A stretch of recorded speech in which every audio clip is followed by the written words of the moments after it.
Hay algo muy asociado a los paraísos fiscales, una publicación monumental de documentos que tienen un título, los Pandora Papers, en este caso, que dan cuenta de el compromiso de innumerables celebridades de la política, empresas, futbolistas, artistas, con cuentas en paraísos fiscales. Esto ha estallado el último fin de semana, han trascendido incluso nombres donde hay una alta implicancia de argentinos, ¿no? De todos los rubros, además, sobre todo el ámbito político y asociados a todas las fuerzas políticas. Es por este tema que vamos a saludar a Guillermo Poch, que es tributarista. Guillermo Adrián Puente, Nurean, buenas noches, gracias por atendernos. ¿Cómo, Adrián? ¿Cómo andas, Adrián? ¿Cómo va, Nuria? ¿Todo bien? Muy bien, muy bien. Primero tratando de entender un poco esta mega publicación que hemos tenido en estos últimos días. Guillermo, primero pedirte la definición para que todos entendamos el punto de partida. ¿Qué son los Pandora Papers? Bueno, como vos lo indicabas, es información que se filtra vinculado a la tenencia de participaciones sociales en paraísos fiscales. En definitiva, lo que trascendió es información confidencial de propiedades de sociedades en paraísos fiscales, principalmente de Panamá, o sea, y de determinados bufetes que constituían sociedades también, como pueden ser en las Islas Vírgenes, BVI, lo que se escucha habitualmente, y es ese tipo de información, y lo representativo o es que tal vez determinadas figuras políticas de distintos ámbitos aparecieron. No todo es malo, porque en la medida que no es ilícito tener una participación en uno de estos países, en la medida que vos lo hayas declarado. O sea, hay mucha gente que tiene sociedades y lo declaran, pero el problema se da cuando el sujeto estaba oculto, su patrimonio estaba oculto detrás de este tipo de sociedades y no tributaban por ello. Claro, o sea, acá el cuento es las compañías offshore secretas, ¿sí?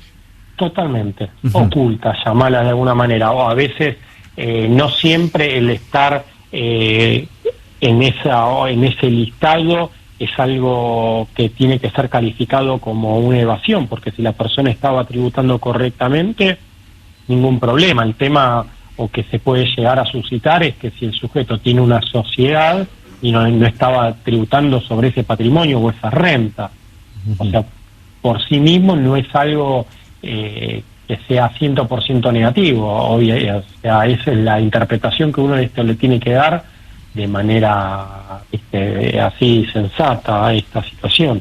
Ahora, acá estamos hablando, Guillermo, de 12 millones de archivos, ¿no? Para redondear aproximadamente, políticos de todos los colores, más de 300, o sea, uno a veces puntualiza sobre el caso argentino, pero evidentemente hay prácticas que se extienden mucho más allá de la Argentina, ¿verdad? Sí, en el mundo, o sea, la utilización de paraísos fiscales no es solo que uno va a decir, bueno, Argentina es solo que los usa, no, son muchos. En definitiva, fíjate que el ranking que presenta principalmente la fuente del dato principal fue un medio periodístico o gráfico. Argentina está rankeado en el tercer lugar como más sociedades constituidas. Después habrá que ver, como te decía antes, si se está tributando sobre esos patrimonios o no. Esa es la cuestión a tener en cuenta. O eso es lo que quiero transmitirte, Adrián, cuando te digo que no siempre que aparezca un apellido ahí quiere indicar automáticamente que evadió. Si registró y lo mostró frente al fisco y tributó sobre esas rentas, no hay ningún problema.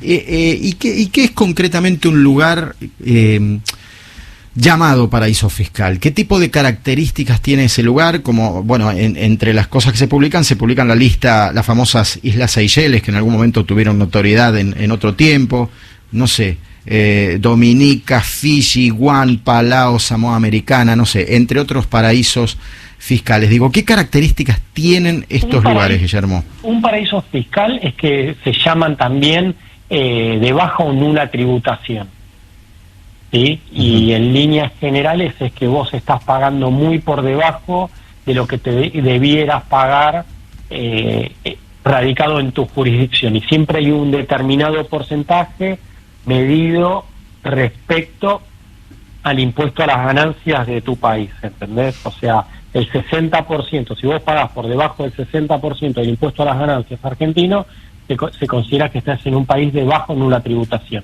Y país de bajo nula tributación es igual a paraíso fiscal. Pero se supone, Nuria soy, buenas noches, ¿cómo te va? ¿Cómo andás, Nuria? Bien, se supone de todos modos, digo, porque vos explicabas recién que si vos tributaste lo que te correspondía tributar, no hay delito. Pero si vas a un paraíso fiscal, de algún modo es porque no querés tributar lo que te corresponde tributar.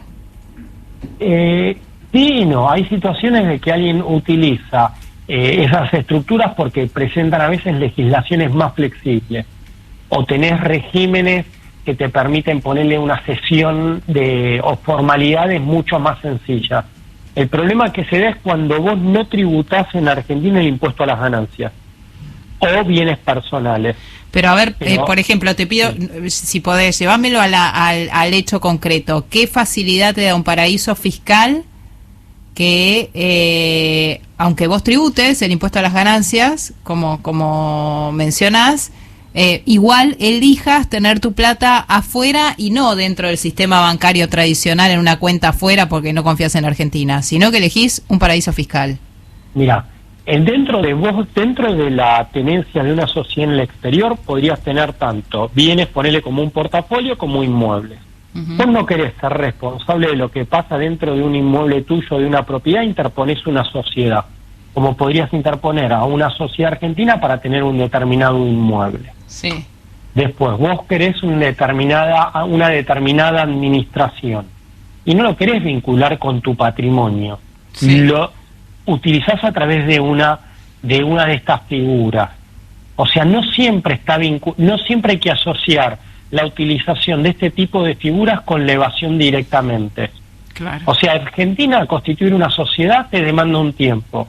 Constituir una sociedad en el exterior de esta naturaleza te lleva muchísimo menos tiempo. Claro. Hay sociedades en donde una transferencia desde un punto de vista, llamarlo hereditario, es mucho más sencillo lo que te ofrece una sociedad esta que otros regímenes en otros países. Ahora, entonces, de todos modos, en Argentina, de acuerdo a lo que establece la ley, si vos vas a poner plata en un paraíso fiscal, ¿tenés que informar o hay determinadas pautas en la que digamos que te indiquen que los datos vos los tenés que dar igual al gobierno argentino? Sí. Sí, totalmente. Y hasta de hecho, ante determinado tipo de rentas en la ley del impuesto a las ganancias, ni siquiera se bloquea esa renta, la recibís directamente. O sea, las propias normas. Esto es un juego en donde hay países donde tienen baja tributación y los países con una tributación normal o alta establecen medidas para reconocer de manera directa esas utilidades. Claro. Algo que se llama transparencia fiscal. Entonces vos ni siquiera te fijás qué es lo que está pasando en la sociedad, reconoces directamente todas las rentas directamente. O sea, acá lo que les quiero dejar como mensaje es: no siempre la utilización de una de estas sociedades por sí mismo es evasión. Claro. ¿Por qué se las utilizan? Muchas veces porque presentan legislaciones mucho más flexibles. Está mal el tener una de estas sociedades y no declararla. Lo mismo que sucedería tener rentas en una sociedad argentina y no declararlas. Es tan grave tenerla en el exterior y no declarar como en Argentina y no declarar. Es Claro. lo mismo. Pero digamos, es simple, perdóname, Adri, y cierro yo por mi parte con esto, es simple saber si la persona incurrió en delito o no, porque del listado enorme que aparece, aquellos que no dieron la información pertinente en Argentina o que digamos, que no están aportando para el impuesto a las ganancias, están cometiendo delito. O sea, sí, pueden estar omitiendo gravamen, después de determinada suma se convierte en delito. Ponele 1.500.000 pesos, es el umbral por el cual se convierte una evasión en delito.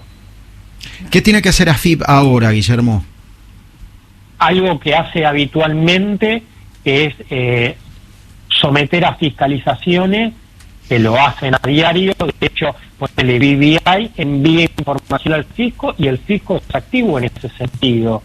O sea, el fisco revisa cuando recibe información de afuera, hay todos regímenes de informaciones internacionales en el cual los fiscos extranjeros ceden información al fisco argentino y Argentina es recíproco en ese sentido.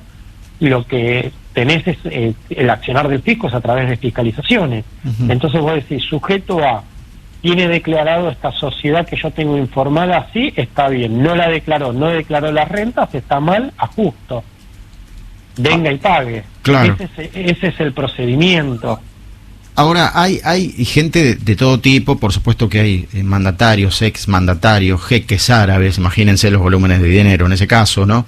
No vamos a puntualizar esos casos, en algún momento lo mencionaremos, pero también, por ejemplo, hay figuras del fútbol, ¿no? Pues, qué sé yo, Ángel Di María, 1000 años hace que está jugando en Europa, digo, ¿le caben las generales de la ley? No sé, imaginando que tiene domicilio fiscal en otro lado, o el propio Javier Mascherano, por ejemplo, Guillermo. Está muy bueno tu apunte, Adrián. Es importante lo que decís. Que ahí esté indicado Javier Mascherano, que esté Ángel Di María, no quiere decir que esté evadiendo en el fisco argentino, porque tal vez ellos no tienen que tributar localmente sobre sus rentas, porque si no sos residente local no tenés por qué pagar. Messi, si no es residente argentino, no tiene que pagar sobre todas sus rentas en el exterior. Entonces ahí hay tecnicismos que pueden hacer de que, más allá de que sean personas que nacieron en Argentina, tal vez no están obligadas a tener que tributar en Argentina por las rentas generadas en el exterior. Clarísimo. Y en de esos casos puede haber un montón. Lo que pasa que puede haber muchos casos. Claro, hay otra gente que sí, uno los ve regularmente en Argentina y en actividades diarias en la Argentina, y donde uno sí ahí sospecha que una suerte de tributación aquí tiene que haber, no sé, el caso de... Te lo quiero hacer muy fácil, Adrián. Sí. Si Messi está, suponte, menos de 3 meses en Argentina a lo largo de todo un año así corrido, no es residente argentino, solo tiene que pagar sobre las rentas que se generan localmente en Argentina. Del exterior no tiene que pagar. Claro, clarísimo.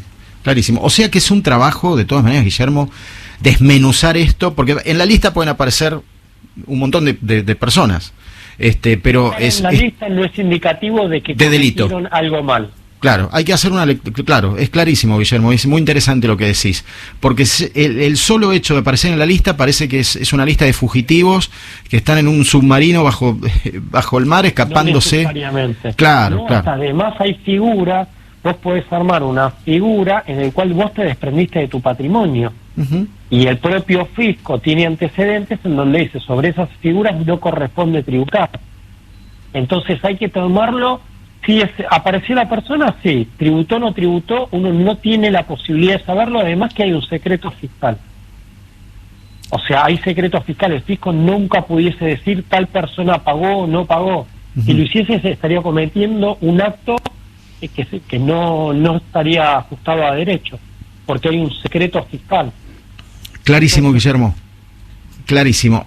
Seguramente vamos a hablar para una segunda parte, porque van a trascender otros datos y la investigación va a continuar y vamos a saber quién es quién en esta historia, ¿no? Así que seguramente vamos a necesitar tu mirada técnica. Guillermo, ha sido un placer. Por favor. Un gusto, Adrián, y saludos. Buenas noches, Adrián y Nuria. Buenas noches. Guillermo Poch, tributarista. Los Pandora Papers están